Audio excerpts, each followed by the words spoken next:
To me, architecture is more than just building. It's about creating space that tells stories and shape different experiences for everyone. An architect can do a whole lot of things. An architectural education is a very broad education.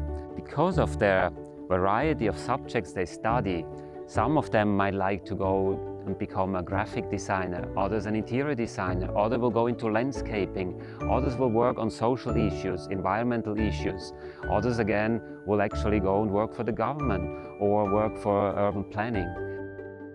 Architecture is a unique blend of art, science, and problem solving.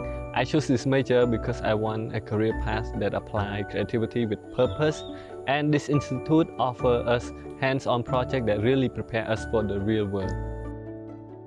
Many people nowadays have a bit of an issue with focus. We have so much distraction in our modern world and in the city anyway.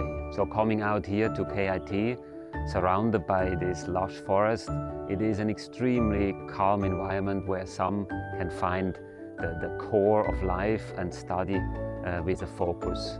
Furthermore, I believe in this environment we can also tackle the issue of today, which is creating living and work environments that are in harmony with nature much better than in a noisy city.